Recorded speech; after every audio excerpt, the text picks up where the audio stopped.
Hi, Pete. Hi, Jen. Hi, how are you? I'm good. How are you? I'm good. Uh, yeah. Let's wait for Van and Parker. Okay. Yeah, my audition will be on March 26th. Because Peter, he's still in the process of his recovery, and he probably cannot put the neck brace out because he slipped and fell. So I asked Van to replace him to do the part. Mhm. And yeah, so Van will join us, and I already discussed it with Peter. He's willing to let Van do the part. So yeah. Mhm, Great. mhm, yeah. Do you have any suggestions to Um, this audition? And it probably will have some kind of Q&A afterwards, because um, I have a video chat yesterday, my yesterday, but your, yeah, I think that's it. Yeah, my yesterday. So he said that there is a possibility that they will ask me something about like why pace, why did you choose the MFA in acting program, and how familiar you are to our training system like Zolowski. Yeah. Uh, so yeah, he suggested me a little bit, but yeah, he said that it probably will be an interview or a Q&A afterwards, and they're probably will after seeing your show, they probably will discuss a bit, and then maybe ask you to do it again with their directions. So yeah, that's something that he hinted. Mhm. okay. Yeah. Yeah, I wouldn't be surprised if they asked you to do that. And if you do have a chance to, if they do ask you to redo it, in the unlikely event you shouldn't feel real good about the initial one, you'll have a second chance at it. But I'm sure that the first time around will be just fine. But it is there's it's a good feeling if you do have if you go into it, that I'm going to have a second crack at this. Okay, because I you can always you always do something feeling you can do it better. So so yeah, I'm glad that you'll have every opportunity. Mm, yeah. So after that, I will have another interview on March 28th. That's for MFA in Creative Writing Program. Oh, nice. Yeah. Okay, So so yes, also in pace, and I reached out to Professor Zag and also discussed the time problem because most of the time slots were in afternoons. So it's not very friendly to my time zone. So he will give me the answer. I think it will be in a few days. So yeah. And candidate, and they'd be stupid not to take you into the program. oh, thank you. That's so kind. Um, yeah, so I think I would prepare this. So I hope that I can have your suggestions in terms of the Certainly. audition and interview and or anything else or anything. Well, just be when you're doing it, just be very clear in your own head and in your performance about what it is you feel this character is doing. I mean, this is a woman who's married to a man who she thought she knew. Mhm. Um, and how that and use that as your sort of lead off. That's your emotional through line.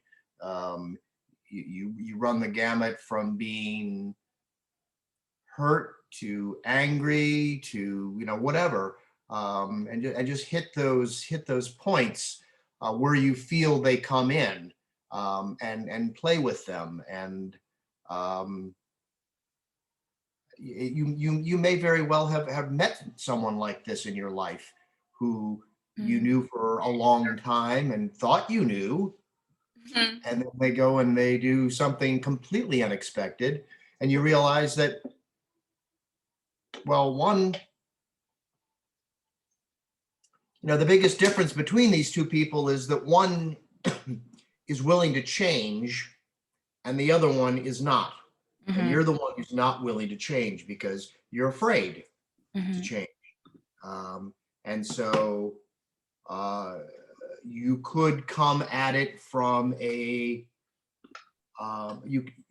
another emotion to explore would be fear, Mhm. uh, because you so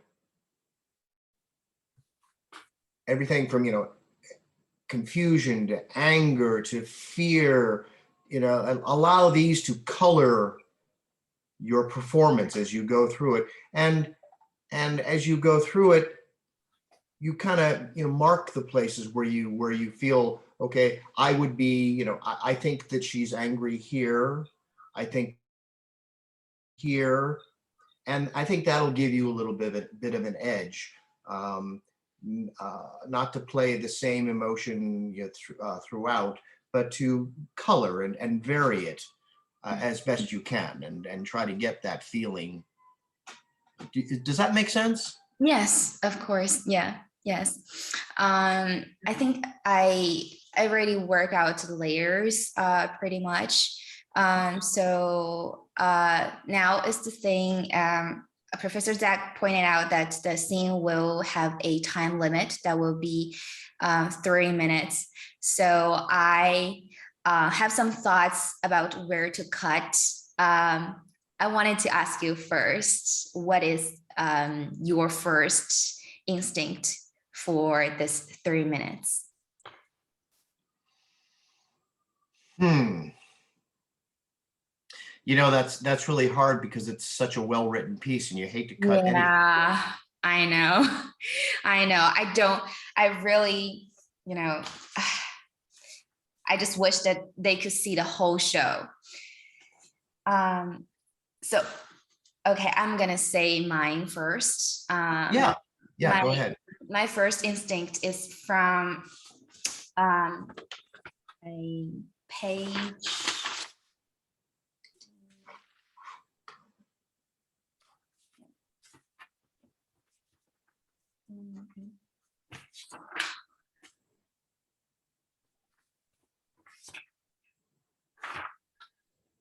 Oh,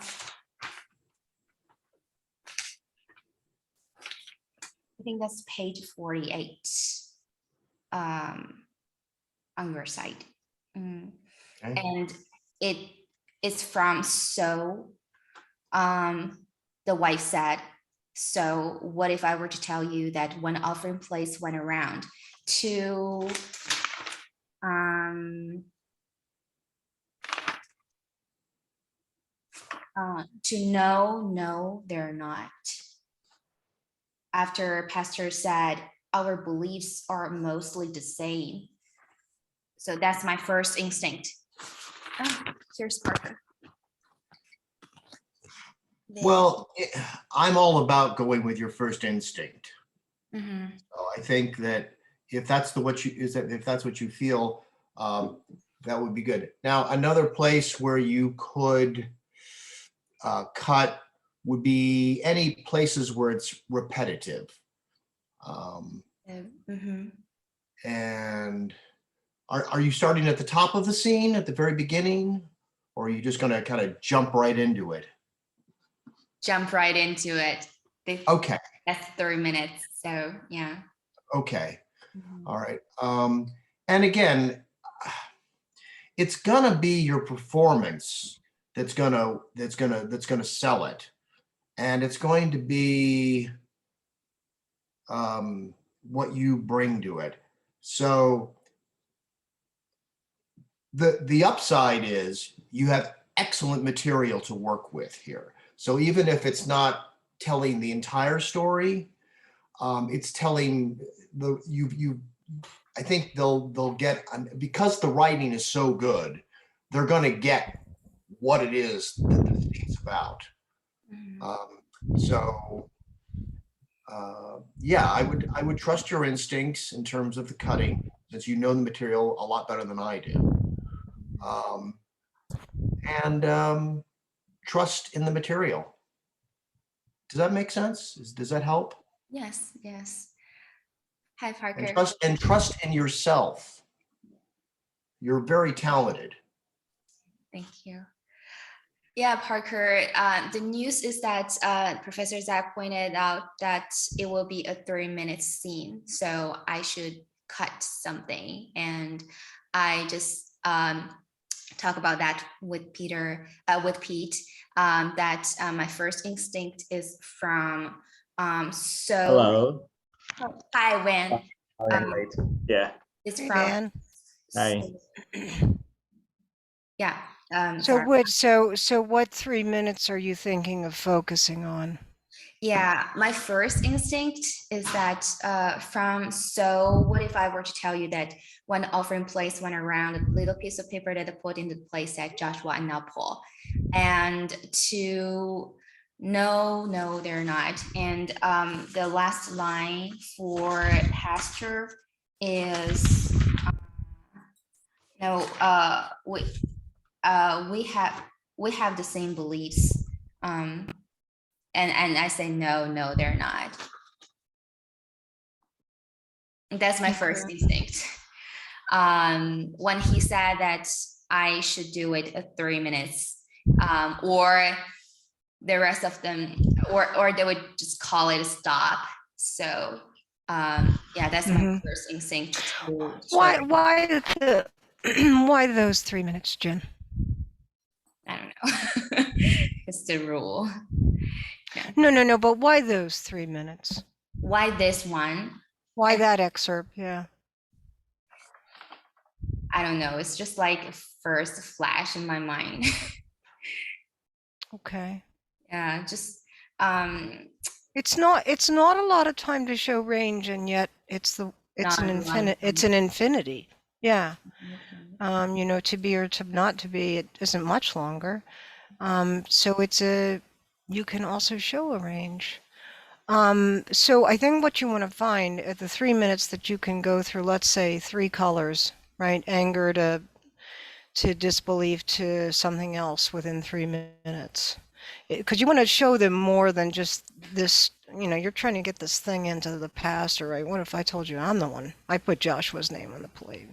So that's vindictive and, pointed and all that. But can we get to some other colors within those 3 minutes? What do you guys think about 3 fun-filled, jam-packed minutes in this play for her to pick? There's so many. It's the trouble, but I think you're onto something there. That's what I was telling her about, finding moments for where that emotion comes in. And I talked about, the anger, the fear, the sense of betrayal. If you only get those 3 across, you're doing pretty damn good. It's a biggie. Especially the fear, because I think that's what's really underlying this whole scene. This is a woman. Yeah, and anger is the. Sorry, Pete. Go ahead. As I was telling you, it's a woman who's thought she knew this guy, and he's willing to change, and fundamentally, she is not. She's too afraid. And that's a scary thing, and that's a very human thing. So yeah, but Parker's spot on. Since you with that limited amount of time, choosing those emotions, I would stick with fear, anger, that sort of thing. and consolidate it into a monologue, a single monologue. Or, you know, what you could do, if you can't find like a one monologue that's enough time, you can always cut, and you can combine monologues. That's what I did. One of my monologue pieces is a combination of three shorter pieces by the same character, but I edited them together and somehow they work. So Is if he you, going to let you do that? Is he ooh, going to let you do that? To combine monologues. Mhm. I think yes. But I also think that because they ask same partners, so they wanted to see the interactions between partners. So that's something I'm afraid. Um, I had a meeting yesterday with Professor Zach, and to just clarify lots of details for the auditions and interviews. And he said that it is preferable that my scene partner can memorize lines. It's 30 minutes, so he won't have lots of lines. And then they will be able to see the interactions between the scene partners. So I delivered a message to Peter, but he cannot probably take the neck brace out. He said that, and he's afraid that his treatment will be in jeopardy if he did that. So Professor Zach said if in that way, he can just he can go off camera and read the script, but it will diminish some meanings of this. So I discussed it with Peter, and he's willing to give the part to Van to do that, to make it better result of to better suitable for their requirement. Mhm. Yeah. So What is the scene that scares you the most, Jen? scares me the most. Yeah, what's the excerpt that scares you the most for her part? It's from I think about me. I think about a future me, and I think about me I am right now. That's a That version brilliant, of me. it's a brilliant excerpt. Yeah. Mhm. That's the one the one that scares you the most is the one you should do. Okay. Got it. Yeah. Um, Yeah, because there's something there. And Are- and there is. We're cutting the script, right? Yeah. Okay. And anger, the people they're going to audition, pretty much anyone can do anger. mhm. It's like the easiest thing an actor can do, right? Oh, what are you talking about? Levels of anger, Mhm. right? Mhm. Yeah. But So- that scene, right, where she's imagining some oblivion of herself, whew, that's tough. If you can convey that, that would be big. yeah, I agree. Mhm. Yeah. Let's go to that scene. Okay. Unless, is there anything else we need to know that Professor Zach said? He will discuss with the other faculty members about using virtual background, and because he didn't know that. And I said, I asked him if it is okay that I use the white wall and my scene partner used some background else, and he said it's okay because they only focus on your performance, and it's the just not use something so distractive that they'll be fine. And yes, he want my scene partner to memorize some lines, so and Wow. Okay. he suggests that there will be a possibility after our show, we will be put into the waiting room and then wait for his further instructions. And then when we come back to the audition room again, the professors there will give us some, directions to Adjustment. redo the play. Yeah. And it probably will be a short Q&A after that, to just let them know you about why you choose PACE, why our program, or something like that, and what kind of training system that you're doing, or how familiar that you're with our training system. So Okay. Well, so Peter will not be with us, right? no. Peter's not joining us. Okay. And you asked Pete and as well as Van, right?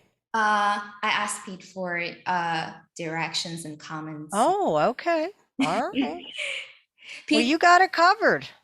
Pete is Pete is a MFA in acting in performance. Yeah. From Ross work. Okay. So Yeah. I'm so glad. Okay. I'm so Okay. thankful. Well, then you know what? I'm gonna just slip into the background and let you guys do your thing, and Mhm. you guys you're gonna meet on Thursday too. Sure. Thursday. Yep. Okay. All right.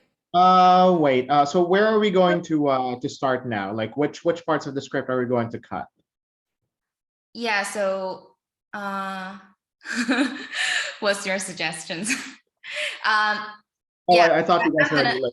I'm gonna save that monologue. Yes, that's very, yeah. That Yeah. was So lots where of layers to, of to emotions. start. Mhm.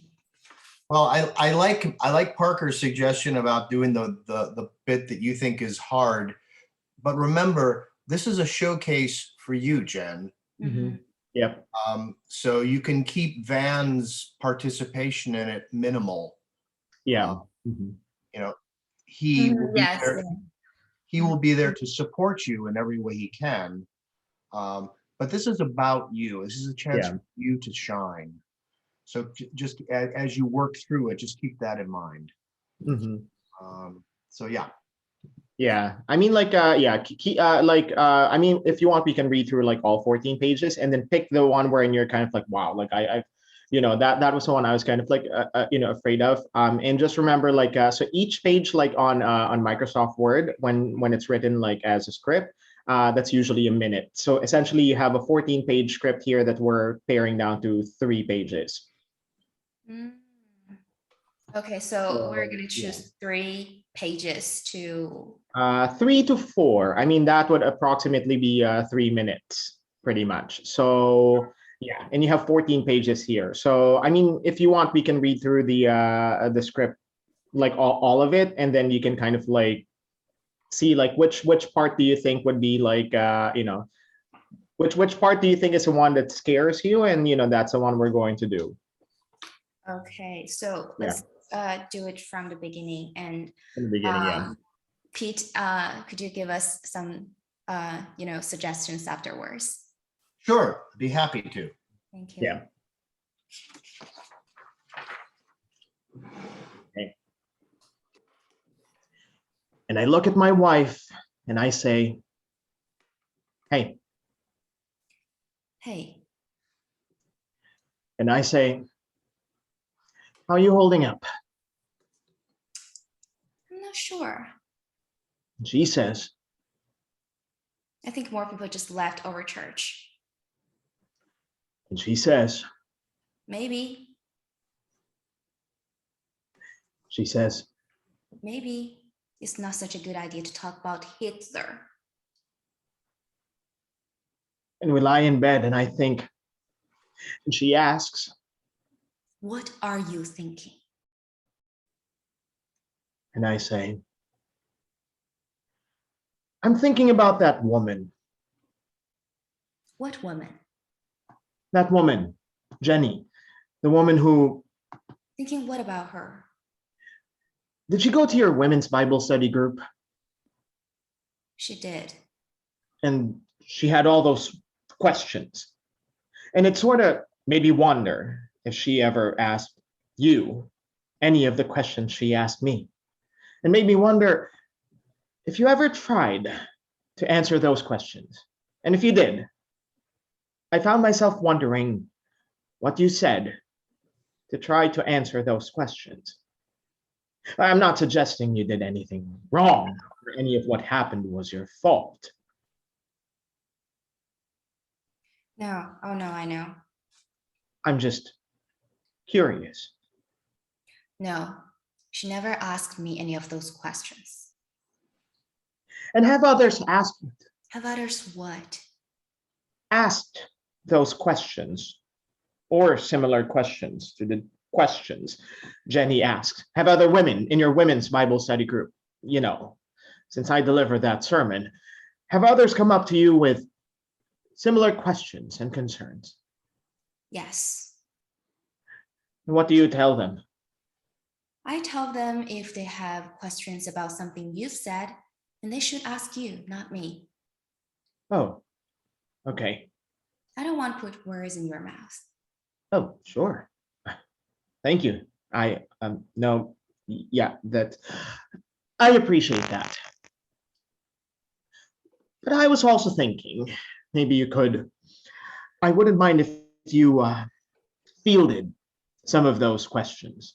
I wouldn't take it as you putting words in my mouth. I just think it helps to hear answers coming from you, not just from me. It shows that we're in this together. Right. And you're such a gifted communicator. Thank you. Because what Jenny said kind of got me thinking about the role women play in our church, and really in a larger sense, in the family. Okay. Because, they're the ones who actually keep the family on track in all things spiritual, how they get the family to church and guide the husbands and the children, telling the family when they sense something is wrong. The family does what the wives say. Is that necessarily true? I think so. And I think if you were to speak to the women in your group, it could do a lot to help, to see them the value, to help them see the value in what I'm talking about. I think it could help keep more people from leaving the church. It's starting to feel sort of like our church had sprung a leak. You want me to help plug up the leak? I could help you, prepare a message for you, show you the verses that will help them understand what I'm saying. But what is better that the people who are leaving just go ahead and leave if they're not inclined to go along with the change? I think they just don't understand the change. What is there to understand? I don't want people to leave. There were some you wanted to see go. Of course not. You were happy to see Joshua go. Okay, well, You had been wanting him to leave for a long time. You and Joshua had been preaching different things. it was a problem that needed fixing. And those who sided with him, those who sided with Joshua, you were also happy to see them go. Come on now, admit it. In order for a tree to grow, some pruning is necessary. And amputation so that the rest of the body doesn't get infected. Yeah, sort of like that. You're saying absolute tolerance requires intolerance of the intolerant. Well, in some cases, yes. What if I were to tell you that when offering plates went around, the little piece of paper that I put into the plate said Joshua and not Paul?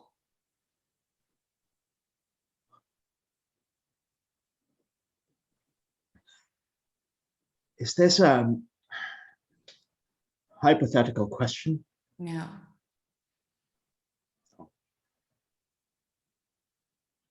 Should I be amputated as well? No. Are you sure about that? Yes. Because I believe in hell. I believe in the devil. I believe that believing in Jesus, believing that he's the Son of God, and believing he died for your sins is the only thing that can earn you a place in heaven. Why didn't you tell me earlier that you disagreed with my sermon? Why didn't you tell me earlier that you were going to deliver the sermon? Why didn't you tell me that you were going to forcefully change what our church believes? In your sermon, you talk like you had been struggling with this message, tormented, but you never told me any of that. I don't normally check my sermons with you. I think that's too bad that you don't. I think what you did was actually incredibly selfish. Selfish? Yeah. How? You haven't thought about how what you're doing affects other people. Well, everything I'm doing is about other people. What about me? What about our daughter? What about her? You know that most of our classmates go to this church. Okay. And some of the parents of some of those classmates talk about you in front of their kids. And the kids come to school and tell her daddy is going to hell. Did you know that? No. She doesn't know what to do. She wants to stand up for you, but doesn't know how. How would I have known about that? You just open up your eyes and paid attention to people around you. You hide things from me all the time. You hide You things. never consulted with me. Never told me that you were struggling with something that tells me I am not on the same level as you. You don't see me as someone you talk to about the things you're thinking. That I'm just a preacher's wife, that I just sit in the background, just nod my head and support you in every decision you make. I'm not that kind of preacher's wife. No. I know you're not. And I think you figure that if I experience your amazing sermon with the rest of the church, then I'll be all swept up with all the rest of them, just buy into an account of your own magnificence. I don't think I'm magnificent. But Paul, it didn't work on me. And for those for whom it did work, your magnificence is starting to wear off. And she says, I feel so strange that almost overnight you don't have the same beliefs as me. our beliefs are mostly the same. Oh, no, they're not. And she says, And I wonder what else you believe that I don't believe, that I don't know about yet. That will scare me to know what you believe in. When will I find out about that? And then I wonder if someday you will convince me of what you believe. And then I sit here and I think about me, a version of me, say, 2 years from now. And she believes what you believe, and she believes what I don't believe, not right now. I think about a future me, and I think about me, I am right now. That version of me thinks I'm stupid for thinking what I think now, but also I'm here thinking that she's so wrong. I don't want to think something so different from what I think now, because there's a slip ring that happens. and she says, So alone right now, because where you are is so different from where I am. I'm sorry. I'm sorry, you're right. I should have told you. I think I. Here's the deal. The way I see it, I have one of two options. My sister said I could stay with her indefinitely. And I figured I could go there. Our daughter would come with me. We would go for a visit and then figure out from there where to go, what to do, or I stay. Well, that's the option I'd prefer. And I continue the women's Bible study and preach what you're not preaching. Use my ministry as a platform or pulpit, I'm sure what to call it, for correcting what you're saying. Correcting? Balancing things out, I guess. It seems like that would tear apart the church even worse than it already is.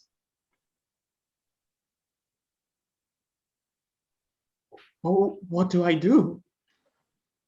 What do you want me to do? What do I want you to do? I don't want you to do because I want you to do it. I want you to do something because you want to do it, because you believe it. I think that's what you're doing, and that's the problem. I'm doing what I think God has told me to do. Me too.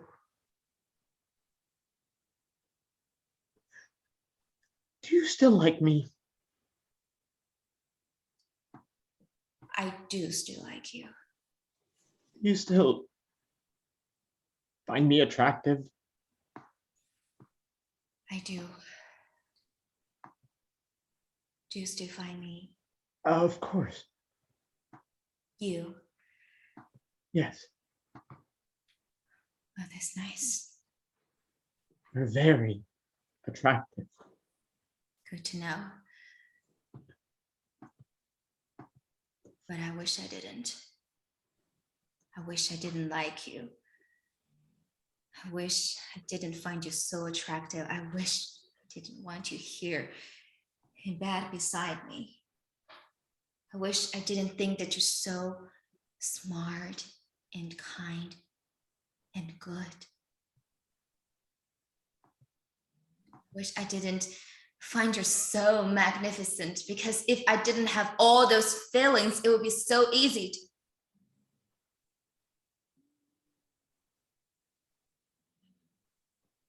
I'm worried that we won't be together forever. I'm worried that it will be my fault.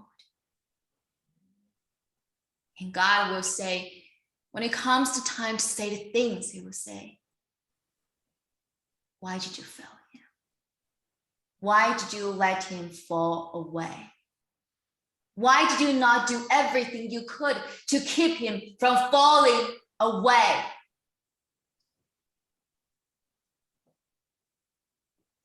And so this is me doing everything I can do. Really, I'm afraid to do everything I could do, but I know I have to do everything I can do because I want to be with you forever. By staying with you and making it easier on time. It will be harder if I weren't here.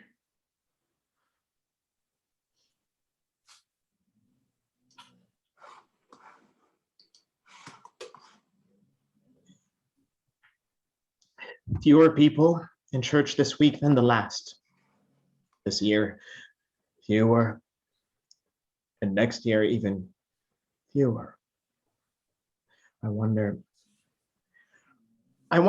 might be a time where there are no more Christians. And will people believe what we believe 100, 1,000, 10,000 years from now? Many religions have died. Now, why do I believe what I believe? I believe what I believe because I know it is true. But why do I know it's true? It's a feeling.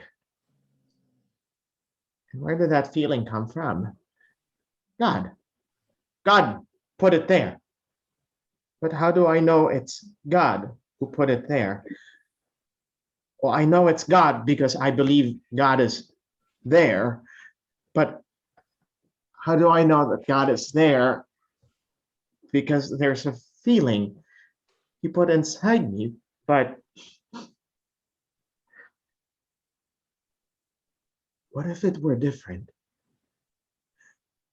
What if I had a different family and were raised differently, not taken to church?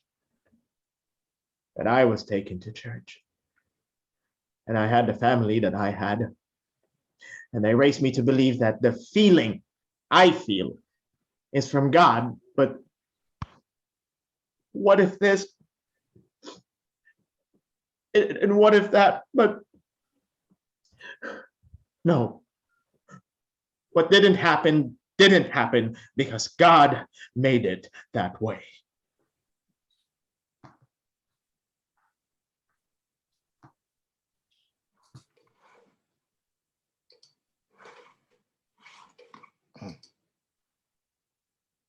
I have a powerful urge to communicate, but I find the distance between us insurmountable. I think about me and my younger self on an airplane flight from California to Florida.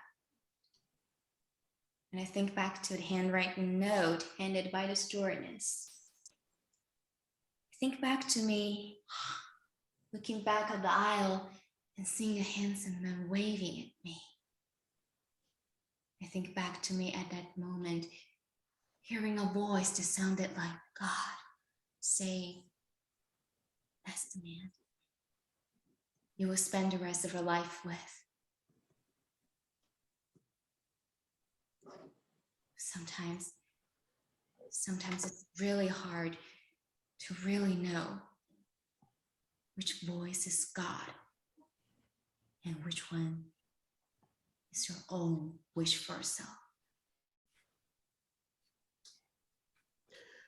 Be patient with me and stay a little longer. My bags are packed. They can stay packed, We're losing the church. which means you're all I have. We might not be together forever. Shouldn't we spend together what time we know we have? Don't worry about trying to figure it out now. It will make much more sense later.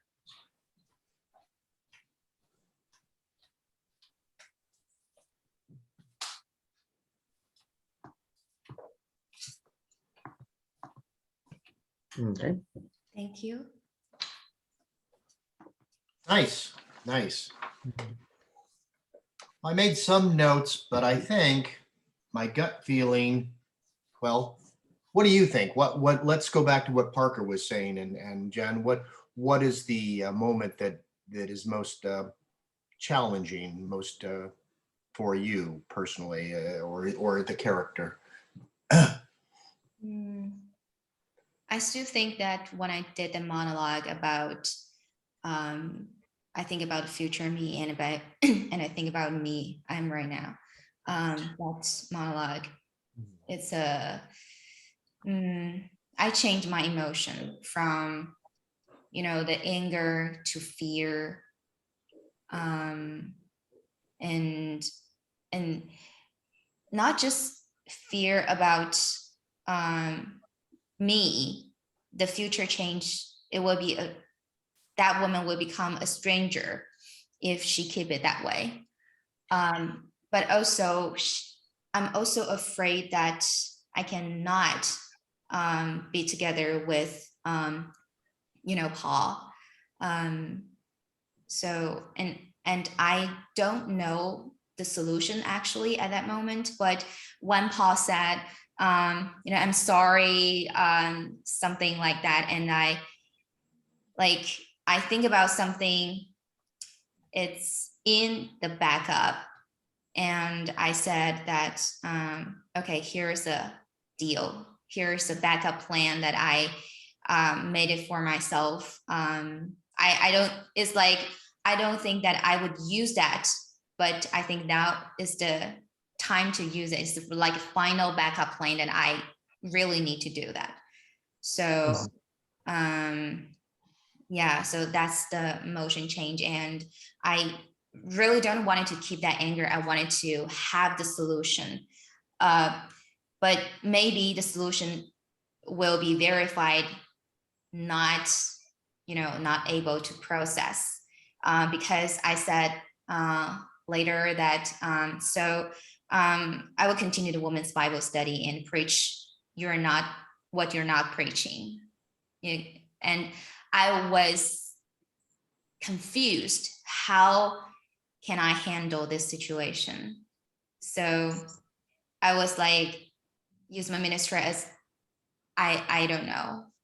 I think it's like my original thought is that I would use my ministry to, just serve students. But I never thought that it will become something else to convince the students to save the church. So yeah, but I still want to help him, but the approach can not reach its final aim, to reach the aim to save the church eventually, because deeply in my heart I think that the church cannot be saved at all. Yes. Yeah, my instinct would be to go with the pieces that are longer, and you can cut out when the pastor comes in and says, I know, or with one line here, you can just cut that entirely out. But yes, this is a woman whose world is falling apart, and we need to see that. So that will also help to you'll be able to downplay the anger and have more range of emotion, confusion, fear, kind of a sadness. This is probably the first and biggest crisis their marriage has ever faced. And you probably could have imagined any number of crises. Maybe he would go and have an affair with another parishioner, or maybe something else would happen. But I don't think this is something that up to now would this is beyond. It's like you could not imagine this ever happening. And I think one of the speeches that I really like is the speech that begins, I was wondering what else you believe that I don't believe. I really like that speech. If you could incorporate that one too, that would be great. Mm-hmm. But other than that, I think I would like, I'll have a better feel for it once you've decided what cutting you're going to create from this, when you and Van had decided. So yeah. And if you want to play with that right now, I'd be happy to listen to it. I don't know. Yeah, please. That's fine. I'm okay with all of them. Yeah. Okay. Yeah. If you guys want to work it out and figure out where we'll start here and we'll cut this and blah, blah, blah. I would like to hear that, and then hear more of it on Thursday, the completed piece. Yeah. I think let's cut like everything after. So like there's this long monologue for the pastor. Like I'm not just saying this because like it's more work, but you're the one who's auditioning here. Oh, So, I think that one just it's not. yeah. So like anything past like so after like she takes her seat on the stage, I think all of that has to go. Mm-hmm. Because it just has to be like 3 minutes, right? Mm-hmm. Yeah. Yeah. I don't want to incorporate that. Yeah. Right.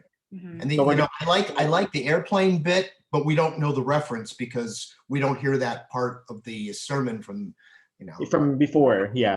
Yeah. So and that's a lovely bit. Yeah. So if I use the the flashback scene, like I think back to me and my younger self, then I have to incorporate the Paul's monologue to put the context. So yeah, I won't use those because that will be a lot of work for Van. Yeah. Mm-hmm. No, I mean it's not because like it's a lot of work, but like you have 3 minutes. If we're spending like 1.5 of those doing my monologue, you're not. I'm the one who's auditioning. So yeah, I would suggest that's like the easiest part to cut, because we want to leave like more time for you rather than for me. Like literally I'm just here to like give you lines. I'm just like reading with you. So we want to give you more, like a lot more time since you're the one who's auditioning. So yeah. So so we're cutting out that part, right? Like from the pastor's like long monologue all the way down. We're cutting that, right? Yes, yes. Okay. Don't worry about that. I won't use that. So I'm gonna choose something. It's good. It's good. But you only have 3 minutes, so because like as much as possible. So now, right now, we're left with 12. So which means we still need to cut like 8 to 9 pages of like script, pretty much. So yeah. What I did, like usually, like what I do, like if I'm like looking for stuff to audition, so I'd usually like highlight my script, so that way I have like a visual of like oh my gosh, how many lines I have like on this page, and then like kind of like find out, okay, which lines here are the ones where like I don't have like anything highlighted, kind of thing. Those are probably like the ones that you're kind of like, okay, like I could probably like cut that out just because like it's mostly the passer who's like saying that kind of like thing. So I mean that's another way that I kind of like pick and choose. And remember, like the scene also operates in a bell curve as well. So like the beginning kind of like starts here, and then it kind of like goes up. A lot of times, like when I'm picking scenes as well, I'd usually cut it like at the like kind of like right after the top of the bell curve when it's about to go down. That's where I would usually like cut the script. So that way, like you're ending the audition with like a high moment. So I mean that's kind of like I mean that's just like with me like picking like stuff to audition with. So Okay. Yeah. So, um, okay. So what is your suggestion for this for the 30 minutes? Um, um, no, so I'm sorry, you were talking to go Vega. ahead. Uh, Please go ahead, please. Yeah, I'm actually like so like for right now, I'm actually thinking let's start from when pastor says, I'm thinking about that woman. So erase okay. there. So Okay. that's still like okay, that's like now we're down to 11 pages. So this is still going to be like 11 minutes. So we still need to like kind of cut a little bit more. Um Peter, Pete, can I ask you a question? Yes. Is that for me personally, I think when I do my daily practice, I do this scene, in a very deep way, twice a day. And for others, I work on like the lines and emotions, but I didn't, do it, the whole package. I didn't do it whole package when I'm alone. So I only do two times per day. One is in morning, and then one is in the evening.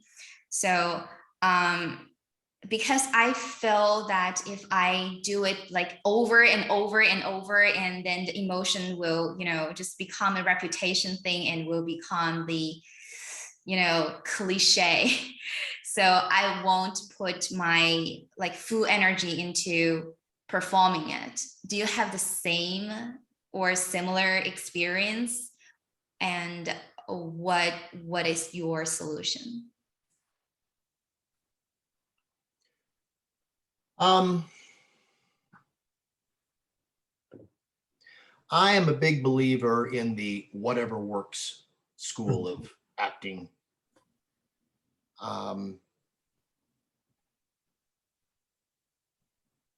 This is all about you. You only have a short time to do it in. Whatever technique you find most helpful. But I would suggest if you're going to do it 2 times a day, go full out both times. Don't hold back. Because if you hold back, then you're not discovering, you're not saying, as you go through it, you're not thinking, oh, because you still want to, up until the time you actually perform this, you want to find moments of discovery and before you lock in. And so I would say 2 times a day, if that's what you want to do, that's fine, but go all out. And that way you allow yourself time to color, to, tweak it a little bit here. You say, oh, okay, I think I have an idea. So don't stop thinking about it. The time to stop thinking about it is when you're performing it, because that's Mhm. it. It's showtime. It's go time. But up until then, Mhm. you can still be thinking. You can still be, this is good. I like that part, but I think I could do. I think if I had to, and you could record it too. You could listen to yourself if you Mhm. like. Yeah, that's what I'm doing. Yeah. Yeah, Mhm. I have found that helpful. Just Mhm. recording, because then I'll hear it and I'll go, yeah, I think I could do a little bit better. Mhm. So I only say that because the technique that I use is mine, and Mhm. and it's so personal that I wouldn't want to impose my technique on you. Um, Can and I ask what is your technique? I was just curious.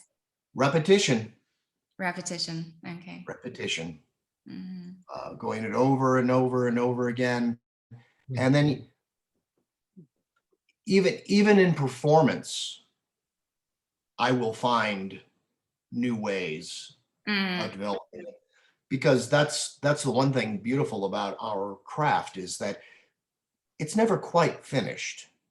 Um, and you can discover and make changes, while you're while even in the middle of the performance, because you're going to get reaction from your other actors on stage that you didn't get by working on your own. Um, so I can only take it so far, and then when it's time to do it, I discover other things. Mhm. Um, What do you think this time do you think my volume is full, or I need to practice more about my volume?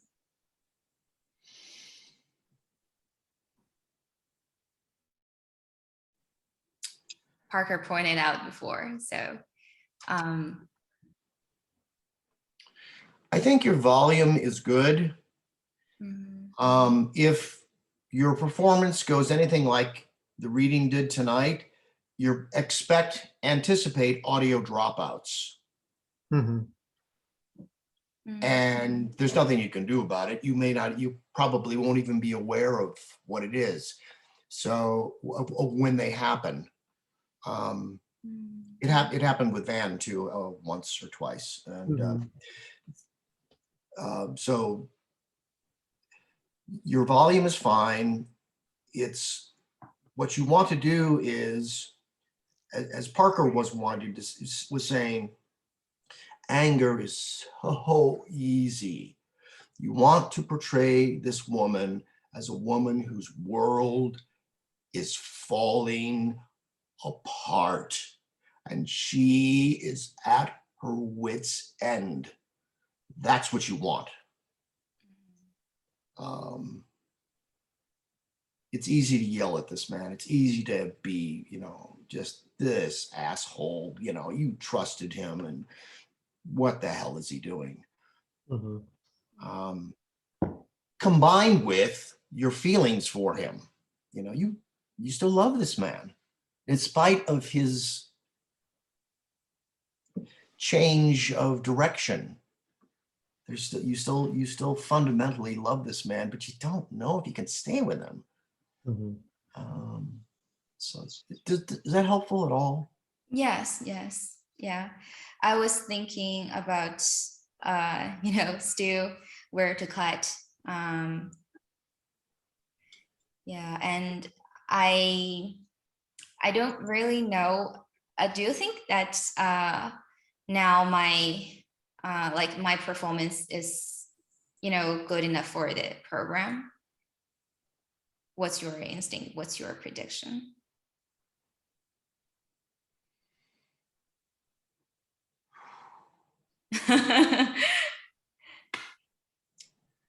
Yes, yes. But there can always be more. Now is the time, as I said, now is the time to discover. Mhm. Use this time. I know you don't have a lot of time. I don't, but use this time to discover. Don't get locked in too quickly. Mm. Yeah, yeah, that's what I Because thought. that will stymie you. Um, that will limit your range. As terms of cutting it, I would trust Van. He's more experienced at auditioning and kind of and doing them and doing the 3 minutes. I don't have an audition in a long time. I just happen to know people who like what I do and ask me to do things. So I think I would trust your instincts and I would trust Van's instincts, and then together the two of you will come up with 3 solid minutes of great material. So Mhm. Yeah, so I felt that every time after directions, like from Parker, and I feel, a different self. That is the one that um, I always did when I'm alone, when I practice this performance. So I felt that I could, give the whole package to the audience. And I find, it's like at that time it is very slow for me, but the actual time is the same. So I think that is the one that I could, just put all the thing there and just great, let it breathe. And great. yeah. Mhm. And that's what you want. That's what you Yeah, want. of course, that is I don't want it to sound like that I'm reciting something. I'm performing. So one, I do not have any words, literally words in my head. Then I'm in the character. So it's not afraid of doing everything because I already have this in my mind. All the thing that I need to do is just to express them confidently. Well, yes, and because you're doing this on Zoom, Mhm. you've got a big advantage. You can use your entire face to act with. Mhm. Yep. Mhm. And that would be an element that I would, if you have not already been doing that, especially in response to his dialogue, Mhm. Mhm. that is something I would start bringing in right away. Yeah. Why not take advantage of the medium? And it's going to be because you want the audience, you want the people to like be weeping for this woman, this poor woman. She doesn't know what to do, you know. Mhm. Um, and she only sees she can't she can only see her, although we the audience might see any number of avenues for her to pursue, you know, Mhm. she doesn't see it that way, and we need to see that she doesn't see any other. Her choices are, in her mind, her choices are very limited. She can divorce this man and go off and start her own church, or she can just, give it up. Mhm. What I'm sorry, that those are the choices that I see. You need to decide what those choices are. I think she thinks their choices are limited. You tell me if you disagree. But we need to be weeping inside for this woman, and I think you're there. I think you're getting there. But when you do it, bring it home. And Van will help you. He's a very sensitive and thoughtful actor. He's an award winner too. He's got 2 Oh my awards. gosh. No. So Yes, I'm here to audition for your program alongside award-winning actor Van Farrow. Yeah, I'm replying the email from Parker. She said that her computer just shut down and Oh dear. will Yeah. log back. Yeah, Mhm. yeah. So I'm gonna send her back. Mhm. But I think your instincts are good. I think you're I think you're getting there. And just keep working on it. And I think Parker had some really good notes for you tonight. Mhm.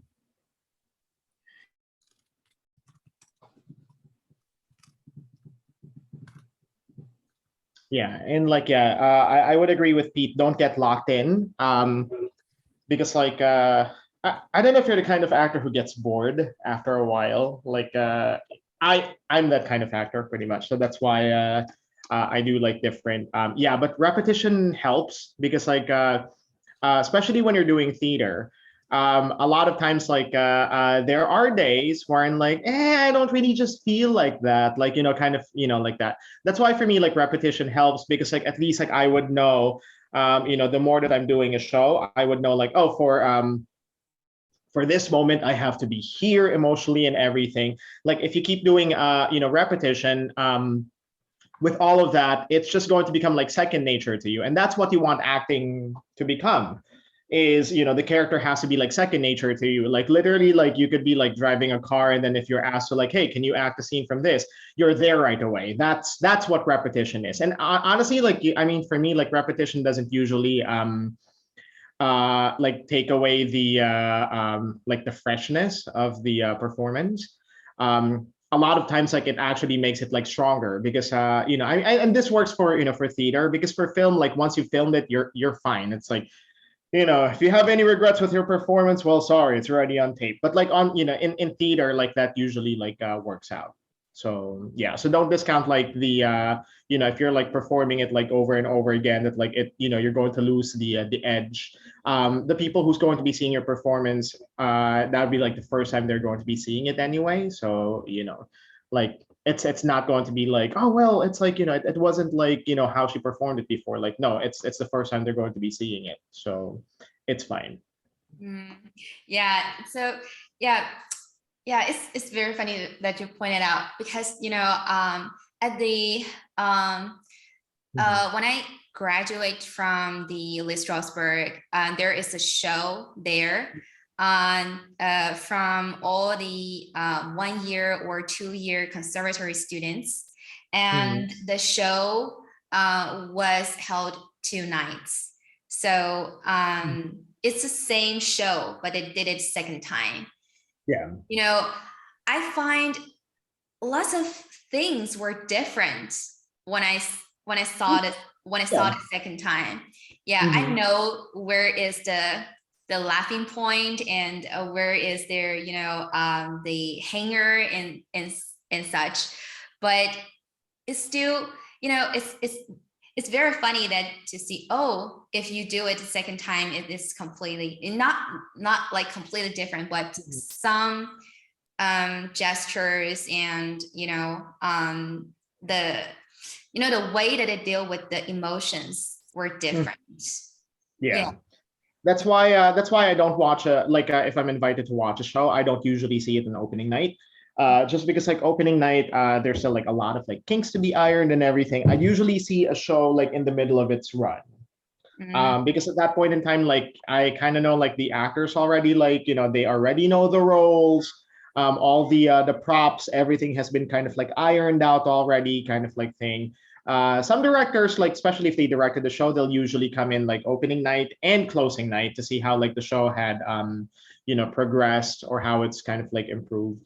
Yeah, because I mean the more that you do something, like it becomes like second nature, and a lot of times like even it like what it kind of depends, and this is where you kind of like have to figure out how the other actors also feel, because there are actors that you will be working with where like they're not going to be comfortable with changes, And then there would be actors wherein like, oh my gosh, yes, let's do that. So kind of like feel it around. Sometimes like what I'll usually do, like say for example, like if there's something that like, hey, that's something different. And the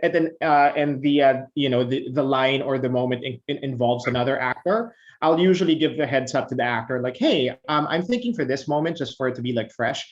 I'll do this. I'll get the actors like permission first because you don't want them to like get caught off guard while they're on stage because not every actor can improvise. So yeah, just because you're an actor doesn't mean that you know what to do. When there's something that changes live. There's only very specific people who know how to do that. So yeah. Yeah. Mhm. Well, so let's decide. Yeah.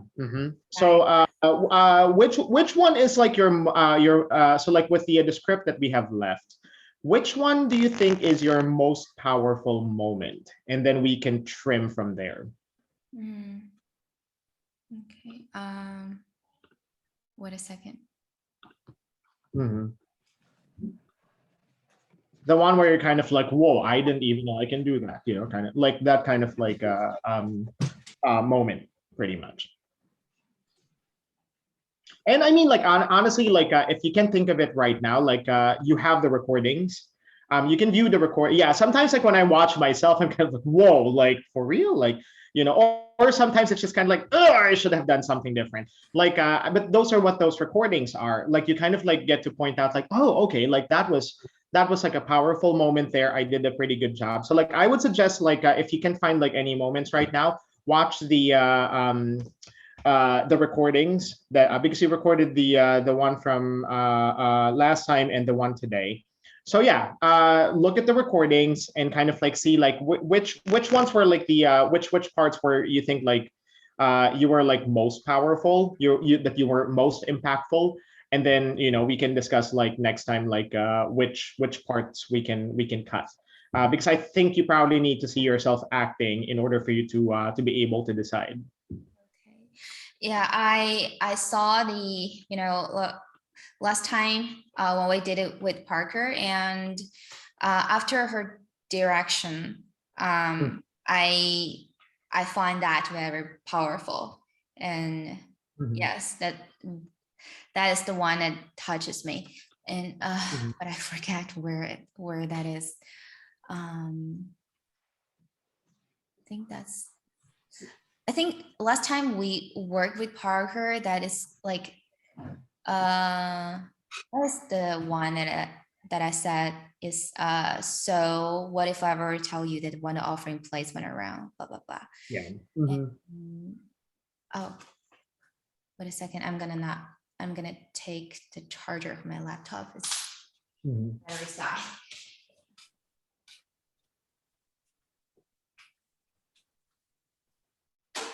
Yeah. How are you doing, Pete? I'm good. Good. Got Uh, it. price adjustment 5,000. Did you see any Okay. shows while you were there? Like huh? Did you see any shows while you were in New York? No, I was only there for a day, and somebody was like taking us on a tour.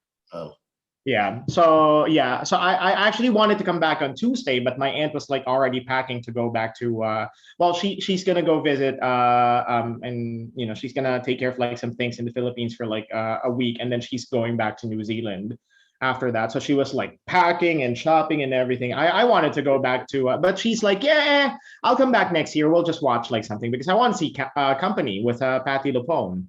oh yeah. Yeah, but like yeah, no, but like we were, yeah, I mean we were at New York, like we had like lunch and dinner over there, and then like we just like went around pretty much. She had a friend over there, so that was fun. I discovered I don't want to live in New York. Work, yes. It's horrible. Like I mean the traffic, I'm kind of like used to the traffic, but it's dirty. Yes. Yeah. Yeah, it's dirty. Like all the trash are on the sidewalks and stuff because they don't have like any alleys. Which it's kind of interesting because when I went to Philly, Philly was actually like cleaner because so like Philly streets are almost like as wide as New York's. So what they did was some of their streets from like way back when they turned them into alleys. So Philly actually has alleys that are like, they have like cobblestones and like their alleys are a lot nicer than our alleys. And yeah, so that's how they get alleys, and that's how like Philly is a lot cleaner in New York. Like New York doesn't have alleys; they didn't turn like any of their smaller streets into alleys. So yeah, but like it's pretty good. Yeah, but I discovered like because I was asking like, so how much do like people like spend here to live, and it's a lot more expensive in Chicago for like such a small space. That's why I'm like, nah, no, I don't want to live here. Yeah, New York was the first place where I was molested by a flying piece of debris, and noticed the steam coming out of the from the sewers, and it was like in the middle of summer. It's like, Yep. Mm-hmm. we sometimes get that in Chicago, but usually it's like really cold, and that's when the steam comes up. But that's Mm-hmm. and then when I was in New York, I was in right across from Central Park. Mm-hmm. One of the I can't remember the street, but it was like, Central Park North Like or Fifth West. Avenue or Central Park North. Okay. Yeah, So it was a really great address. I mean, really good part of town. And there Mhm. was horse dung all Oh, over the street. I know. Yeah, And that's close to the and plaza. Yeah. I walked into a hotel, Yeah. and you could smell the horse dung all the way into the lobby. And Yeah. nobody seemed to care. I think you would never. That's a plaza. Yeah, that's the plaza because Plaza. I went to like where all the horses are at. So yeah, that was fun though. Like Central Park was fun. Oh, Everything yeah. around Central Park was like actually nice. But then when you head kind of like further down, like south of like Times Square, that's where it starts getting like kind of trashy and everything and all that. And you'd think it's Manhattan, like I mean downtown Chicago, it's relatively clean. No, not in like Manhattan. I mean, we So have horses in Chicago, but in front of our best hotels, you would never find horses parked there and the smell of manure in the lobby, for crying out loud. yeah, Never. Oh, well. Yeah. yeah. It's a great town, though. Mhm. My deepest It is. impression of Manhattan is that, when I went into that island, it was a sunny day, so you can feel the sunshine there. And then when you went into that island, Yeah. it was dark. It was Mhm. dark, and you cannot feel anything about weather. Mhm. So Yeah. that's my deepest impression of Manhattan, and the people who are who was walking, they were like, very strict faces. Mhm. Yeah. Well, So- last time I was there, I had a really good time. The time before was interesting when Mhm. I went, because I was taking candid photographies of the chefs in the kitchen of this restaurant. Oh. And one of the management came up to me and said, "Excuse me, what do you think you're doing?" I said, "I was just taking some pictures of the chefs taking." I said, "There are people in this restaurant Mhm. with other people in the restaurant who they are not with. Yeah. Get my meaning?" So I wasn't taking, but he thought I was like some sort of detective taking pictures for a client. I guess I should be flattered. It was like made clear to me, very clearly, me in under certain terms, that yeah, I guess I was lucky he didn't take my camera and take the film out of it. Yeah. Oh my gosh. Oh, it was hilarious. Terrifying at the first place. You should Yeah. tell them that you're an actor. I should have. I'm an actor. I'm researching the role of an investigative of a private detective. I mean, whoops, working for a client's wife who's taking pictures. Yeah. Husband having lunch with someone he's not married to. I don't know. I don't know. My last couple times there were really good, though. I thoroughly enjoyed myself. Yeah. So, Van, I think that we let's do here. I think it's from our beliefs are mostly the same, and I say no, they're not. And We're starting here. I was thinking, is it Parker here? No, she wait, did she come back? No. Yeah, because she has a message saying like we got it covered. So yeah, so she's not here. So yeah. Oh, Mhm. she said that she won't be there. Okay. Oh, you guys are doing great. Looks like you have this covered. Break. Yeah. Okay. I don't know. I will double check it with her for our next rehearsal. Mhm. Oh, sure. Mhm. Absolutely. Will you be there? Will you be there, Pete? Oh, absolutely. I'll be there on Thursday. Okay. Mhm. Thank you. Yeah. So So the leaves are mostly the same. So are we cutting the ones before it or the ones after it?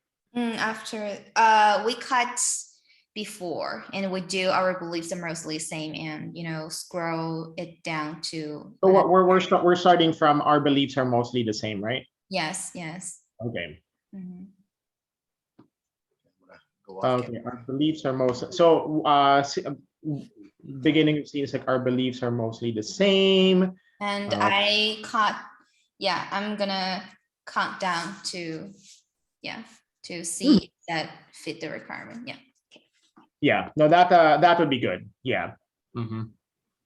Okay. One. So yeah, because like and at least because the thing is like when you're also going for auditions too, so I know they told you like 3 minutes. Uh you have to get their attention within the first like 15 to 20 seconds. Pretty much. So I mean that's how it is with auditions and all that. And then they just kind of like start because like you're probably not the only one who's auditioning for for like that day. They're probably seeing like, many actors. So they want somebody who's going to like capture them because honestly, like 85% of the people who's auditioning for parts in a given day are probably just doing the same thing over and over again. And that's why like as an actor, like your job is not only to like do the lines well, but also to like capture their interest, find something different that other actors are not going to like do with with that line. So yeah. Okay, yeah. So that's actually like that's actually like 3 and 2/8 of a page. So that would be good. Mhm. And you have like two really good like monologues, kind of like book ending this part. So that's a good choice. Okay, let's do it. But remember, like, so since this part that you've this is actually the part wherein like it starts from like the top of the bell curve to like part of like up until like when it's starting to go down. So remember, we're starting with heightened emotion like right away. Just keep that in mind. Okay. Mhm. Okay. Yeah, because we were able to build up before, but now like where you made the cut, this is actually like just right after the climax of the scene. So just keep that in mind. You're going to start at like a higher plane of like emotion than before. Yeah, Van is absolutely right. You've got to capture them in 15 seconds. Yeah. Um, Because like if you especially like on this first monologue, if you don't capture them, they're just going to be like pretty polite to let you finish the audition, or sometimes they're going to be like, okay, we're good. So because a lot of times if they're Yeah. like, we're not seeing anything different here, we're good. Thank you for coming. So yeah. yeah, you gotta come out of the gate full, Mhm. full blast, Yeah. for want of a better word. Mhm. Yeah. Van's done a lot of on-camera work, and so I would trust that. That's why I would trust his Mhm. input there. He knows what he's Yeah. talking about. Well, because like I've helped out like casting directors before, so like I kind of like know how it is like on the other side, especially when you're seeing like 30 people doing the same thing and they're all like different actors and you're kind of like, oh my gosh, like yeah. So Yeah. So because I don't think that we can cut something, before that, because that's, that is one that I have the anger, but after doing this is like, there's slipping that happens and you said something and then here's the deal and it's another emotion and then yours we still have this anger, we still held this anger because you said like, what do I do, what do you want me to do, and then I want you to do, and that's still the anger. So yeah. I felt that it could be it will show them the various emotions from these 3 pages. So Mhm. Yeah. try this. And Let's and try you it. also have like two monologues here. So a lot of times, like what I do with monologues, because like honestly, like if a monologue if a monologue isn't done like really well, it gets really boring, especially when the person is just like trying to get through the words kind of Mhm. thing. So so between now and like Thursday, so you have like two really good monologues here. I would suggest, so since you have like it would be boring if like you did it all in like one emotion, pretty much like you're just angry or you're just like frustrated kind of thing. Like I'd like you to like divide up this monologue into like many different like moments where I'm like, oh, I'm angry here, or I'm frustrated here, or I'm scared here kind of thing.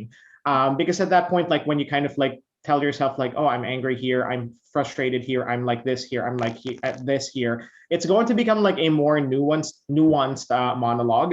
Because honestly, a lot of times when people monologue, there's even times when like they're just like talking to themselves. Try to capture that, because not everyone, when everyone does like a monologue, it's not like it's always like letter perfect, like you're reading from a script. A lot of times it's just you kind of like, okay, well, I'm just kind of like talking here, or so like find those moments in the monologue, so that way when you're delivering them, it just doesn't like kind of like drone on, because you only have 3 minutes to show people what you've got. So you want to show like basically like the like from A to Z of the emotions that you can carry, especially if you're auditioning for an acting program. Like you want them to show that like, yes, I can get angry effectively, I can get sad effectively, I can get frustrated effectively, kind of thing. Within all of those 3 minutes, a lot of times like those are like the most um, riveting auditions to watch, because you don't know like what is she going to do next, kind of like thing. So yeah, so I would suggest for like the monologues and everything, like kind of like start and sometimes too, like with monologues, like I used to do this when I was like younger, but like I kind of don't do it now, because now I can kind of like pinpoint like, oh, this is where I'm going to do this. I'll usually write like emotions like on the like on the margins kind of like thing, like here, oh, here I'm kind of angry, here I'm kind of like this, here I'm kind of like that, so at least like it will give me like markers, like where to kind of like switch, or where to kind of like put that or layer that in, and everything. So yeah. Okay. Okay. Mhm.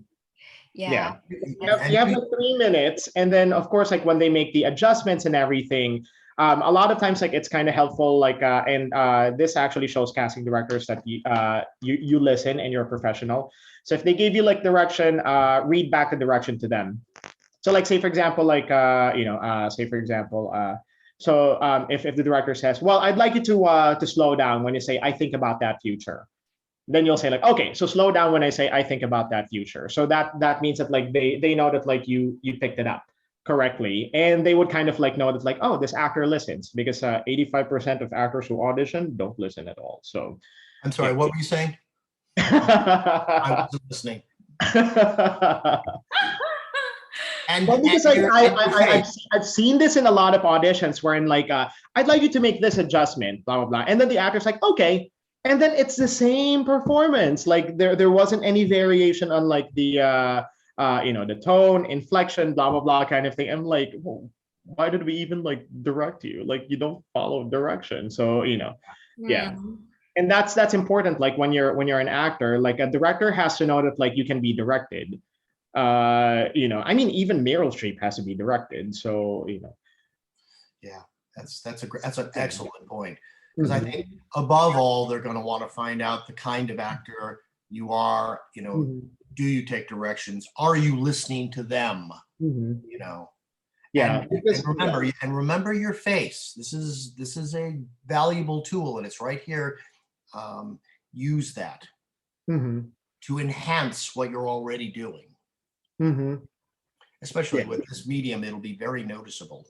Mm. yeah, and especially like as an actor, like a lot of times like we're so focused on our performances that we don't kind of like see the big picture. We're trying to tell a story here, and like unless you're in a one woman show, um all of the other actors and everyone are also like helping to tell the story. But that's why the director is there. The director is kind of like the one who's seeing the big picture of like how we're telling that story. So he's the one who has the right to tell us like, okay, you need to tone it down here so I could achieve this feeling and everything, so because like as actors, like I'm not paying attention to like how, how Pete is like reading his lines. He can do his work. I'm going to focus on mine. So the director is the one who's going to be kind of like telling us like, okay, you need to do this here so that way Pete could do this and everything, and like that way we're able to tell the story that we're able to tell much more effectively. That's what the director is supposed to do. So yeah, that's why for me, like I really appreciate it if I'm working with a really competent director who's not just like letting me like run around, who's like, you know what you're doing, you know what you're doing. Like, no, like what's your vision of of the entire thing? Like how like as an actor, how am I going to be able to contribute to the way that we would be able to tell this story effectively? Is there anything I need to like change in my performance, blah blah blah kind of thing. And those are like conversations that you usually have with the director, especially if you're kind of like, I've worked with directors where I'm like, are you sure like you don't want me to do something different, like if they're not being like super clear, because it's either like they don't know what they're doing or they're happy with what they're seeing, kind of like thing. So yeah, but yeah, I got it. Yeah. Yeah, let's do it. So do you wanna do it? Yeah, I will count. I will count down, and I wish that we could figure it out tonight, your night, and then you have some time to memorize the lines. It's not very, if you scroll it down, it's not too hard. That for this 3 pages, you don't have lots of lines, so yeah. Great. Yeah. Okay. Okay. All right, so whenever you're ready. Your line first. Yeah. You ready? Yeah.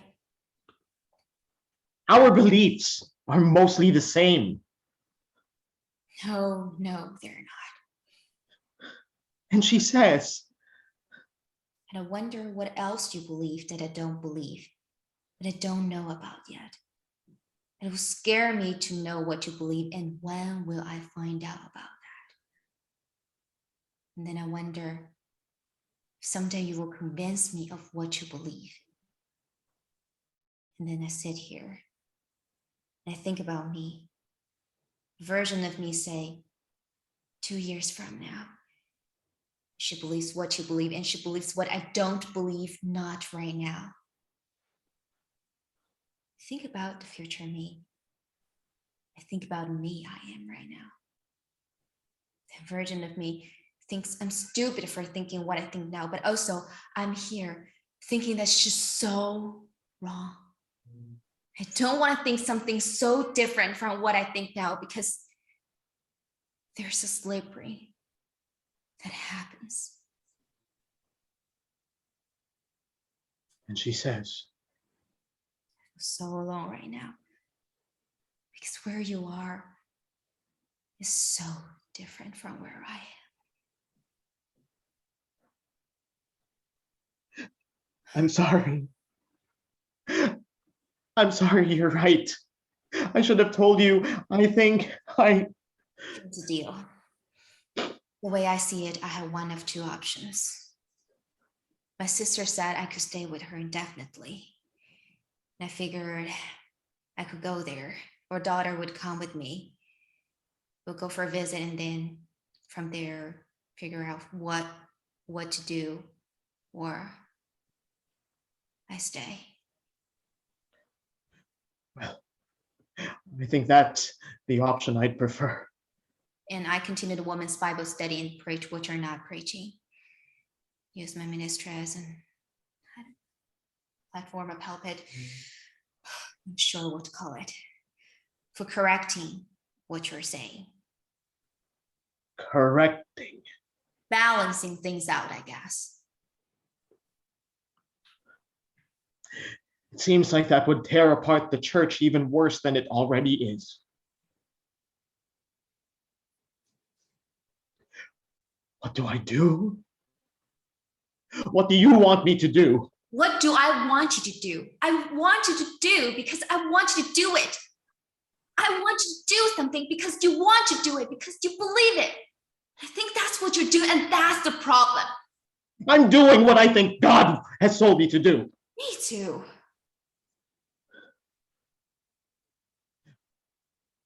Do you still like me? I do still like you. You still find me attractive? I do. Do you still find me? Of course. You. Yes. Oh, that's nice. You're very attractive. Good to know. But I wish I didn't. I wish I didn't like you. I wish I didn't find you so attractive. I wish I didn't want you here in bed beside me. I wish I didn't think that you're so smart and kind and good. I wish I didn't find you so magnificent, because if I didn't have all those feelings, it would be so easy to.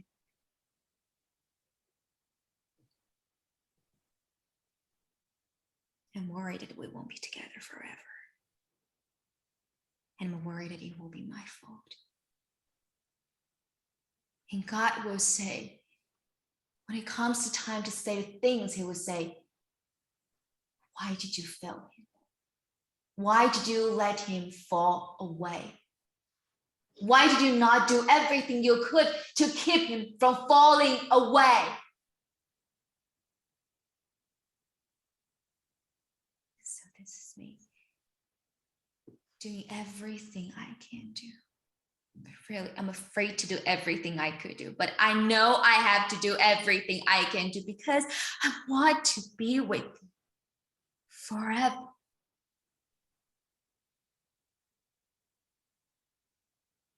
By staying with you and making it easier, aren't I? It will be harder if I weren't here.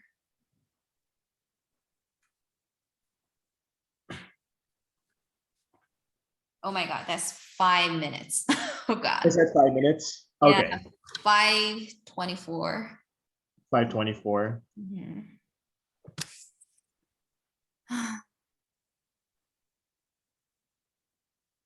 How can we cut? Hi Pete, what's your comments? What's your suggestions? I think you found a good piece to work with. Where can you cut it? Ooh, that's hard to say. I wonder if we if we picked up the pace, if that would make a difference. Yeah, that was kind of a thought that crossed my mind, picking up the pace a little bit. Mhm. To accelerate it, you mean? Yes, but in a way where you keep everything that you've got. Oh, But because I don't really understand this. Pick up the pace. What does it mean? oh, well, it means to Get rid of like unnecessary pauses, pretty much. Yeah. take out unnecessary pauses. Because this is only 3 minutes, you don't have the luxury of unsaid emotion.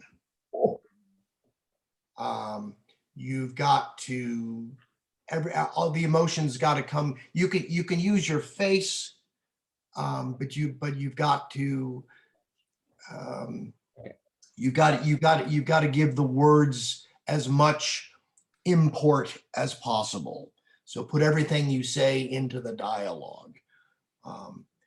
But let's try that first. Fewer pauses, and then see what time it is. You can take out 2 minutes of that. You're good. I don't think they're gonna fall. I don't think they're gonna like, if you go like over like 3:15, I don't think they're gonna kill you for going 15 Yeah. seconds over. Mhm. And I mean, it's like even if people say like 3 minutes or 2 minutes kind of thing, like I've never seen people like actually time like auditions. But of course, if it goes on for like 10 minutes or something, and they That only would be, yeah, that would be the problem. yeah, but I mean nobody's going to be like, oh yeah, she went over like 15 seconds kind of thing. Unless you're in a speaking contest, then sure, yeah, they'll count that against you, but not for an audition. Mhm. So yeah. So all the emotion that you were feeling in the unspoken pauses, that's got to go into the dialogue. Mhm. I would just cut out all the pauses entirely. Yeah. And I know it's hard. Yeah, and I also think if we cannot condense this to the 3 minutes by using the original 3 pages, then I will cut one of my monologues. I would choose to cut the second one. The second one. Yeah, and then we will stop like, you're very attractive, and I say good to know, and then just this. Excellent. Excellent. Or It's actually, good that you can be flexible like that. yeah, that would be that'd be a pretty good place to cut. Or if it's still too long, we can cut it at like me too. Me Yeah, because that would be, I mean, that's just gonna be like 2 minutes, because like when you say like me too, that's kind of like yeah, that's when you kind of like realize that like what, like he thinks like this is what God is telling him to do, but like this is what God is telling me to do. Why is it like super different? So that line is also kind of like loaded. So if it's still kind of like long after that, then yes, probably like me too would be a pretty good like point to cut. Okay, so let's try different Mhm. ways, and we do it first to yeah, we just do it still do this 3 pages, and I will count down every time, like 3 points, like me too, and then good to know, and then just the final one. Okay. Yeah. And remember, when you start, Jen, you've got to come out full Energy. Blazing. full energy, no holding back, no nothing. Yeah. You got It's like, I just insulted you. I just told you like I'm gonna make a message for you because you're a woman and you can't do it, and I'm gonna give you the verses that needs to be done, kind of like thing. So yeah. If you can have that internal dialogue in your head, internal backstory in your head, right up to the moment where your first line is, and if that helps launch you into it, because that's what you need. You need to launch into it. But that's very personal. That's got to come from in you. So whatever personally works for you, and then boom, you're into it. And then the next thing you know, it's all over. Boom. 3 minutes has gone by. And we don't know what's hit it. We don't know what has hit us, but we know we liked it. We know we saw something brilliant. All right, well, I'm gonna go off and you guys have at it again. Price adjustment 5. Okay. Sorry, I'm like my realtor's like messaging me right now. So okay. That's fine. Oh, let me move this over here. Well, our beliefs are mostly the same. No, they're not. And she says, And I wonder what else you believe that I don't believe, that I don't know about yet. Scare me to know what you believe, and when will I find out about that? And then I wonder if someday you will convince me of what you believe. And then I sit here, I think about me, a version of me, say 2 years from now. And she believes what you believe, and she believes what I don't believe, not right now. I think about a future me, I think about me, I am right now. That version of me thinks I'm stupid for thinking what I think now, but also I'm here thinking that she's so wrong. I don't want to think something so different from what I think now because there's a slippery in me. That happens. And she says, So alone right now. Because where you are is so different from where I am. I'm sorry. I'm sorry, you're right. I should have told you. I think I messed up. Here's the deal. The way I see it, I have one of two options. My sister said I could stay with her indefinitely. And I figured I could go there and my daughter would come with me. And then we'll go for a visit and then figure out from there where to go, what to do, or I stay. Well, I think that's the option I prefer. And I continue the woman's Bible study and preach what you're not preaching. This is my ministry as an platform or pulpit, not sure what to call it, for correcting what you're saying. Correcting. Balancing things out, I guess. Seems like that would tear apart the church even worse than it already is. What do I do? What do you want me to do? What do I want you to do? I don't want you to do because I want you to do it. I want you to do something because you want to do it, because you believe it. I think that's what you're doing, and that's the problem. I'm doing what I think God has told me to do. Me too. Do you still like me? I do still like you. Do you still find me attractive? I do. Do you still find me? Of course. You. Yes. Oh, that's nice. You're very attractive. Good to know. But I wish I didn't. I wish I didn't like you. I wish I didn't find you so attractive. I wish I didn't want you here in bed beside me. I wish I didn't think that you're so smart and kind and good. I wish I didn't have all those feelings. Because if I didn't have all those feelings, it would be so easy.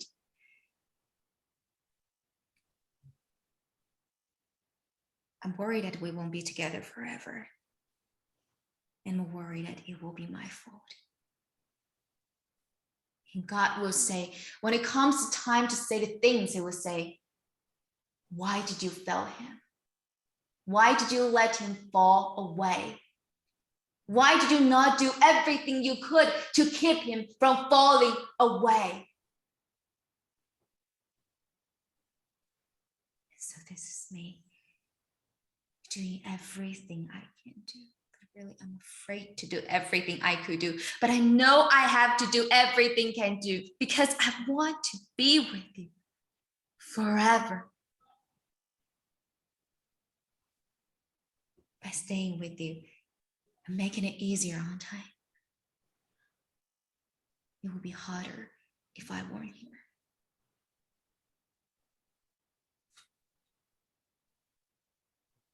How long was that? So the first stop is from when you say me too, right? Is 2:41. Okay. And then the second stop, when I say, oh, that's nice, that's 3:12. And the final point is due like 4:52. So yeah, so that's So cut out the last, like we're gonna stop at like good to know. What do you think, Pete? I think you need to do what's best to help you. And if Mm. that's what, if that's what's best. Mhm. Yeah, because if we cut, if we cut from Me Too, then it's okay. It's 2:41. And if we cut, it doesn't make that much difference actually. Yeah, like if we cut it like Good to Know, so that's 3:12. So it doesn't really make much difference. But I want to ask you, do you want us to say like Me Too and then have another emotion that, or we just cut it here? But honestly, I prefer to do like Good to Know, from Good to Know. Well, then that's what you should do. Mhm. Good to know. Okay. This is your piece. This is your time. That's 3:12. 3 minutes and 12 seconds. Okay.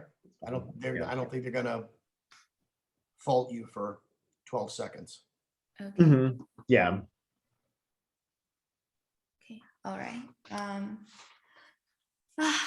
Well, thank you, Pete. What do you have any suggestions or comments in A little terms more energy coming out of at the top. A little more energy. You didn't grab me right away. I'm sorry, what?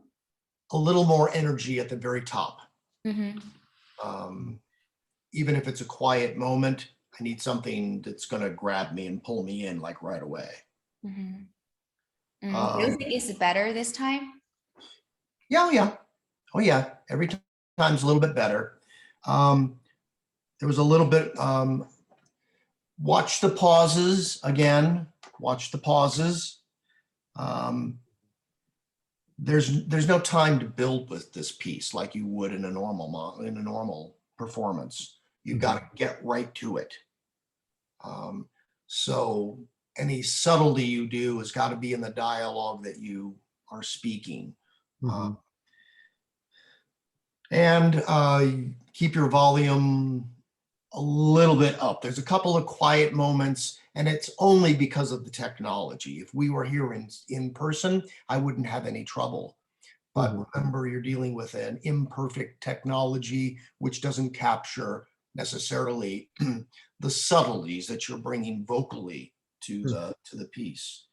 But other than that, I think you're on to a very good start, and I look forward to hearing what you've done with it on Thursday. Mm-hmm. Okay. You feel the tension, or you think that I need to push a little bit more? You could push a little bit more. Okay. You could push a little bit more. You could try practicing it one time by just saying all of your dialogue all together without any stops, and just see how that feels. And so you get the idea of like jumping into it, and then I'm talking, and that in itself will sort of like bring kind of an energy to it. And I understand your instinct. I understand your desire to want to take moments, but to take a moment to enhance a moment, but you don't have that luxury. Not in this setting, not this time.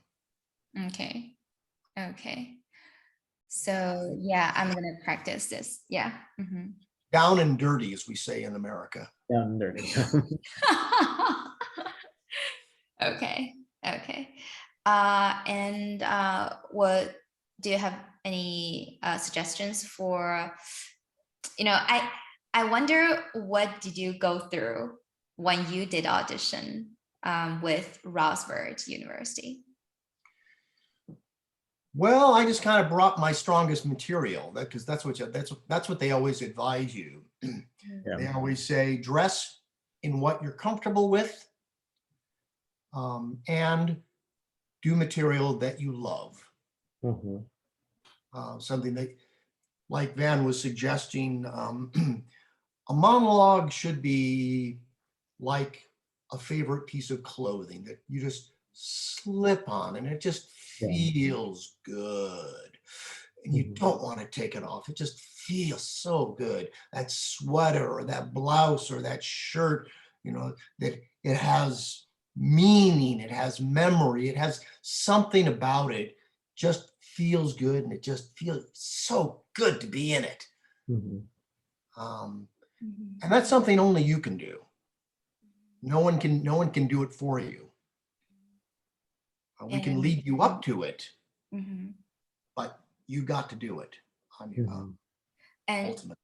what did you have like some sort of Q&A or interviews after that? After you did the monologue, after you did your I don't remember. I don't remember if they had Q&A. I remember doing the audition, and I'm sure they asked me some questions, but Mhm. I don't remember what it is. I had to do a classical, a contemporary. uh-huh. I think that was about it. And I was like, and it could be a comic piece. I remember I pulled out my edited version of from my Tartuffe character that I did done back in high school, which Mhm. was a character called Monsieur Loyal.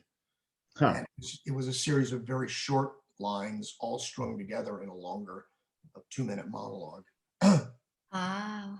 So is that a comedy? It was the classical piece. The comedy was probably Love and Death in the American Guitar, which is actually a piece from it's from a record that I heard.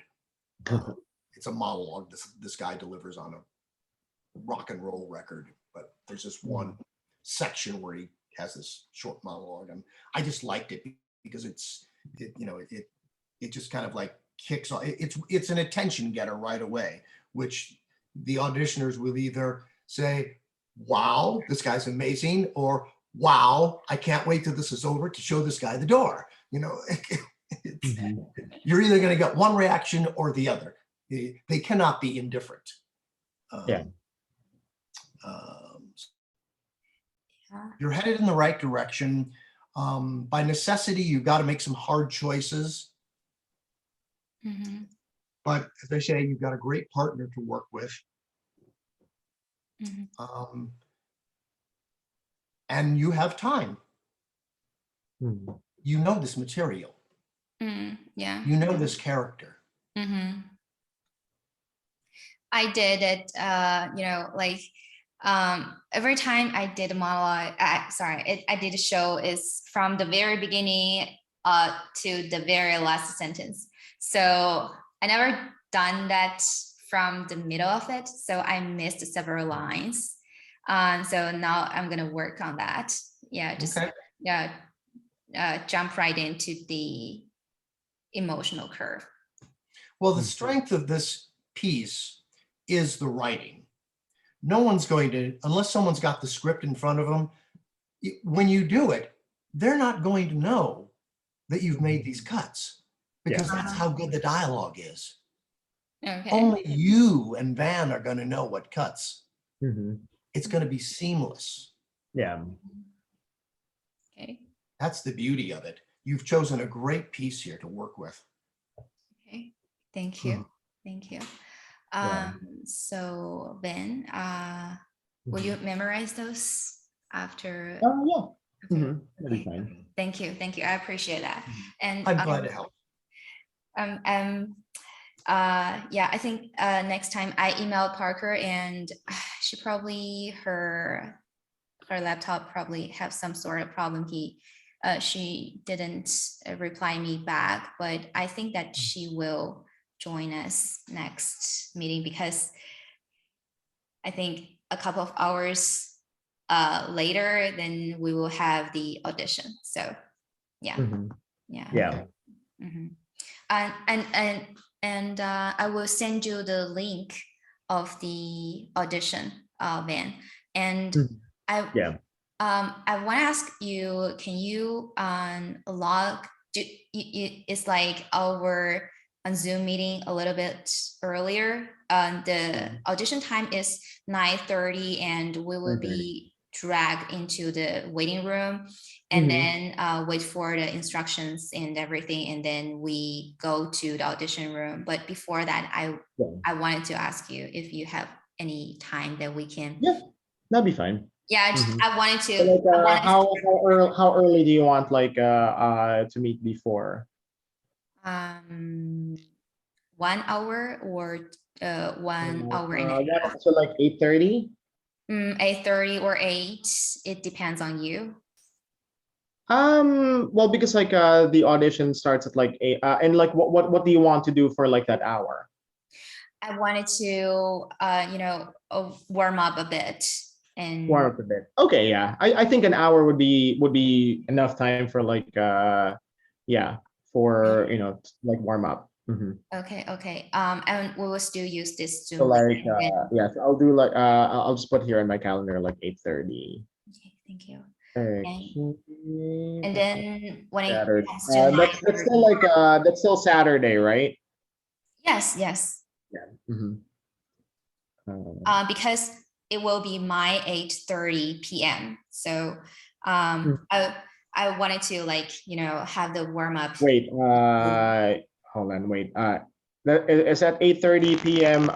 Central, or is it 8:30 p.m. your time? It's 8:30 Eastern time. So 8:30 Eastern time. Okay, so that'd be 7:30 Central Oh. time. Right. would that be uncomfortable? No, that's fine. Yeah. And then the audition will be 8:30. Oh, sorry, 9:30. 9:30. 9:30 Eastern time, Eastern right? time. Yes. All in Yeah. Eastern time. Okay. Yeah. No, that would be yeah. So I'll put here like 7:30 then. Yeah. So we'll meet at like 7:30 before the audition. So yeah. Mhm. Pete, do you have when you did audition, after you did that, you have some interview with these professors? No, I don't No. recall an interview. No. Oh, so just you do the audition and then you walk out? I think there might have been some questions, but it doesn't sound like it was as formal an interview as the one you described. Mhm. I think they probably just, I did the audit, and it was such a long time ago. It was over 20 years ago. Okay, I got it. So But, no, I'm actually worried that if we don't have any other interviews afterwards, it's a bad sign. I'm worried about that. You don't have any control over that. The only Yeah, thing you don't have any control control over over is your performance. Okay. Yeah, I mean when you go for auditions, like you give it all you got and then you forget about it. I like there's nothing you can do with that. Like Yes, Mhm. yes. That is exactly right. Give it all you got and then just put it out of your mind, because Yeah. knowing that you have done your best, Mhm. Yep. and your best is going to be how you're feeling that day. Mhm. If you're feeling great, you're going to give a great performance. If you're not feeling so great, you're still going to give a great performance, but maybe it won't be, maybe it'll be a little bit off or something, and you could have done better, but you're still going to be good and you're going to hit those marks. Yeah. But you're going to be good, and you don't need that pressure put on you. You've got enough work ahead of you, so don't put that on yourself. Yeah. Okay. Trust in yourself, trust in your partner, trust in the work that you've done, Mhm. and you, with everything you've got going on, with the stakes that you've got there that you're facing, you don't need to put that on yourself. I would do the audition and then go have yourself a nice cup of tea or something. Yeah. Okay, I'm Absolutely. gonna prepare that. Do something, do something pleasurable. Yeah, go ahead. I'm done. Yeah, because sometimes like they don't do the audition, like the interview. Sometimes because they're like, well, we already got what we, what we need. So it's either like you're in or you're out. So and sometimes they'll do the interview, but then you'd still not end up like getting it. So it's really like interview, like post audition interviews aren't usually like a pretty good bellwether. Like I've gone to auditions where like I even bantered with the casting director, like pretty well, like after the audition, still didn't get the part.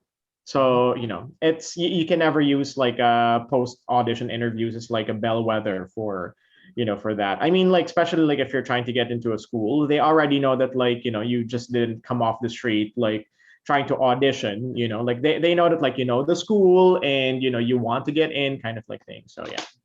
Right. And there are other qualities that they will see in you that you don't see in yourself that will enhance your audition. Yeah. Things that you don't know that they're looking for, that they will discover. Just as you are discovering moments in your performance, they will discover things about you that they didn't, and they will see potential. So if they see potential in you, Yeah. this is not just a theater audition. This is a potential. They're looking for someone who can bring something to their program above and beyond being a good actor. Yeah. So there's so many other things that you have no control over. Yep. So just go on in there, have a great time, enjoy the hell out of it. And if you have a good time, that'll come through, even though I know it's not a real happy piece, that'll come through. Your love of your craft will come through. I'm looking forward to seeing what you're doing, how you progressed on Thursday. Yeah. So besides practicing and preparing for my interview, do you have other like suggestions for me to do, before this audition, before the audition date? No, make this your entire focus. Okay. Okay. Make the piece your entire focus. That's what I would. That's what you have control over. That's your thing. Okay. Okay. Thank you. You're gonna do good. You really are. Believe that. Believe that. You need to believe that. Deep down here. You need to believe that. Because I believe it. Thank you. I know that Parker believes it. I know that Van believes it. And that's going to come through too, that sort of confidence. That's big. If you exude this sort of confidence, I can do this without having to brag about it. I can just do this. Yeah. That's going to be one of those intangible things that will come across that they will pick up on. So. Yeah. So, thank you. Thank you, Van. Thank you, Pete. Thank you. Thank you so You're much. welcome. You're very welcome. All right, we'll see you all on Thursday then. Yes. We'll see you you. Thursday. Okay, so same time on Thursday, right? Same Yes. It's so it's like, let's double check. It's 6 p.m. Central. 6 p.m. time. Yes. Okay, that'd be good. 6 p.m. Central. Okay, that's good. Got that in. Okay, I'll see you on Thursday then. Okay. See you. All right. See you. Have a good night. Bye-bye. You Bye. too. Have a good night.